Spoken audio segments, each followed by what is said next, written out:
Hi అండి, welcome to KSR వంటలు. ఈరోజు మనం చేసుకోబోయే రెసిపీ ఆలూ ఫ్రై అండి. ఆలూ ఫ్రై ఇలా పొడి పొడిగా రావాలంటే, కలర్ఫుల్గా రావాలంటే నేను చెప్పే కొలతల్లో చేసేసుకోండి. చాలా చక్కగా వస్తుందండి. అస్సలు మెత్తబడదండి. చాలా బాగుంటుందండి. తక్కువ ఇంగ్రీడియంట్స్తో ఎవరైనా ఈజీగా చేసేసుకోవచ్చండి. ఇది బ్యాచిలర్స్ కానీ, కొత్తగా మ్యారీడ్ అయిన వాళ్ళు కానీ ఎవరైనా చేసేసుకోవచ్చండి. చాలా బాగా వస్తుందండి. ఇక ఆలస్యం ఎందుకు, ప్రాసెస్లోకి వెళ్ళిపోదామా?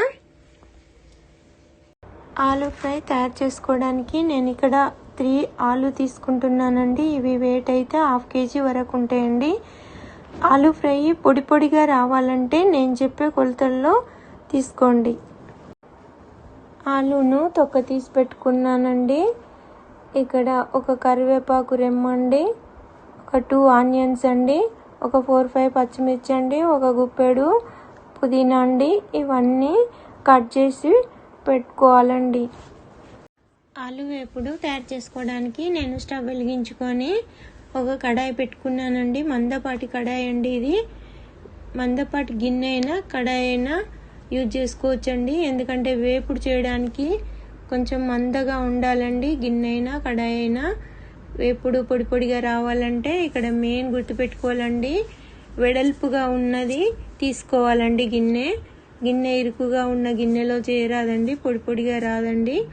ఇక్కడ నేను ఆయిల్ తీసుకుంటున్నాను. ఒక 3 స్పూన్స్ ఆయిల్ తీసుకుంటున్నాను. ఆయిల్ హీట్ ఎక్కిన తర్వాత పోపు దినుసులు వేసుకుంటాను. ఆయిల్ హీట్ అయిపోయిందండి. ఇప్పుడు నేను ఇందులోకి పోపు దినుసులు తీసుకుంటున్నానండి. ఆవాలు, జీలకర్ర, మినపప్పు, శనగపప్పు అన్నీ వేసేసుకొని ఇలా గరిటెతోటి తిప్పుకోవాలండి. ఇవి కొంచెము వేగాక ఇందులోకి పచ్చిమిర్చి తీసుకుంటున్నానండి. అవి చీలికలుగా చేసుకొని పెట్టుకొని వేసేసుకోవాలండి. మీకు ఆలు ఫ్రై పొడి పొడిగా రావాలంటే, పర్ఫెక్ట్గా రావాలనుకుంటే వీడియోని ఎక్కడా స్కిప్ చేయకుండా చూడండి. నేను చెప్పే ఇంగ్రీడియంట్స్ తోటి చేశారంటే చాలా చక్కగా వస్తుందండి ఆలూ ఫ్రై. కరివేపాకు వేసుకున్నాను. తర్వాత ఆనియన్ కూడా వేసేసుకోవాలండి. ఆనియన్ను కొంచెము మగ్గనిచ్చుకోవాలండి. ఇలా గరిటెతోటి అంతా తిప్పేసుకొని మూత పెట్టేసుకొని ఒక 2-3 మినిట్స్ మగ్గించుకోవాలండి. ఆనియన్ను ఇలా మగ్గిపోయే వరకు వేయించుకోవాలండి. చూడండి, ఆనియన్లో వాటర్ అంతా కొంచెం డ్రై కావాలండి. డ్రై అయ్యే వరకు ఇలా ఈ కలర్ వచ్చే వరకు ఆనియన్ను వేయించుకోవాలి. తర్వాత ఇందులోకి నేను ఒక స్పూను అల్లం వెల్లుల్లి పేస్ట్ వేసుకుంటున్నాను. ఇది కూడా కొంచెం గోలాలండి. పోపు అంతా గోలాలి.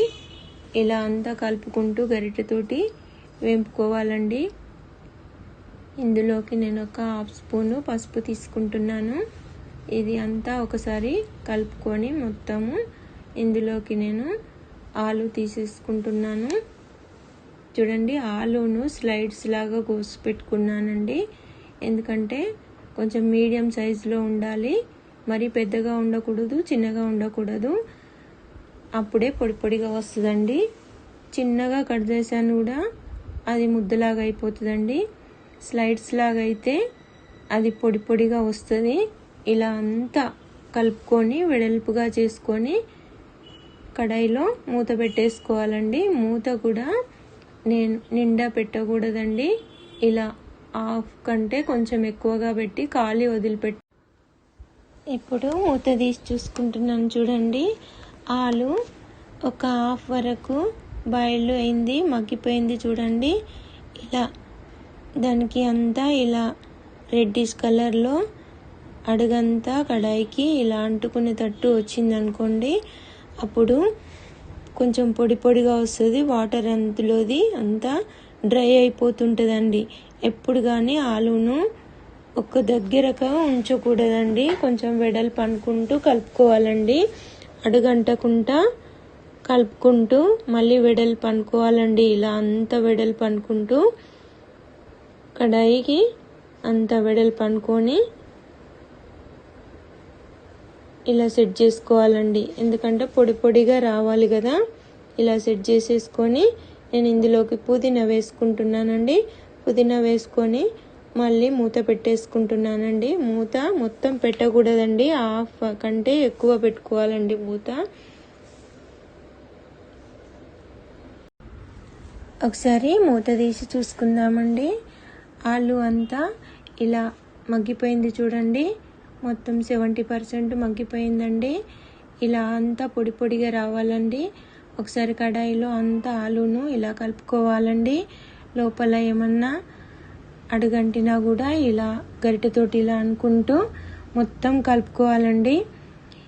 ఈ కన్సిస్టెన్సీ వచ్చే వరకు మనము ఇక్కడ ఉప్పు కారం కానీ తీసుకోకూడదండి. ఇలా అంతా మొత్తం కలుపుకోవాలండి. ఒకసారి ఇక్కడ మెయిన్ టిప్ గుర్తు పెట్టుకోవాలండి, ఆలు మాత్రము ఈ 70% మగ్గిన తర్వాతే ఇక్కడ ఇంగ్రీడియంట్స్ తీసుకోవాలండి. ఇక్కడ మెయిన్ గుర్తు పెట్టుకోండి. ఇలా అంతా వెడల్పు అనుకొని ఇందులోకి నేను 2 స్పూన్స్ కారం తీసుకుంటున్నాను.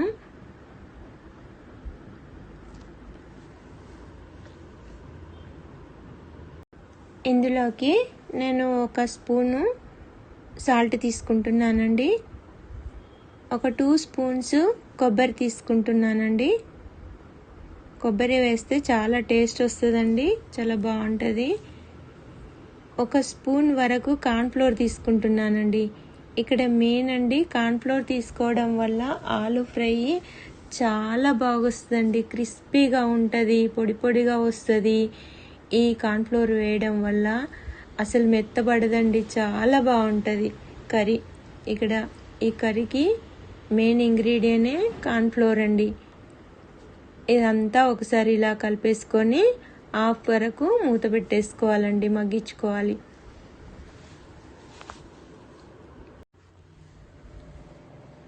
చూడండి, ఆలు కర్రీ రెడీ అయిపోయిందండి. అంతా చూడండి, ఒకసారి అంతా ఇలా కలిపి చూడండి, చుంచుకుంటే చునిగిపోతుందండి, మెత్తగా అయిపోయింది. కర్రీ అయితే చాలా చక్కగా వచ్చిందండి, నాకైతే సూపర్గా వచ్చింది. ఇలా చునిగిపోతే సరిపోతుందండి. కర్రీని అంతా ఒకసారి పొడి పొడిగా ఇలా కలిపేసుకోవాలండి. ఇక్కడ ఆప్షన్ అండి, కావాలంటే కొంచెం గరం మసాలా వేసేసుకోవచ్చు.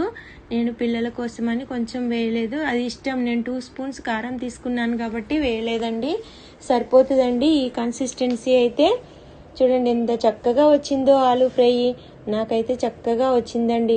చివరిగా కొత్తిమీర వేసేసుకోవాలండి, అంతే. ఇలాంటి మరిన్ని వీడియోస్ కోసము నా ఛానల్ని సబ్స్క్రైబ్ చేసుకోండి. Please do like, share, comment చేయండి, గంట సింబల్ని నొక్కండి. ఇలాంటి మరిన్ని వీడియోస్ కోసము నాకు సపోర్ట్గా ఉండండి.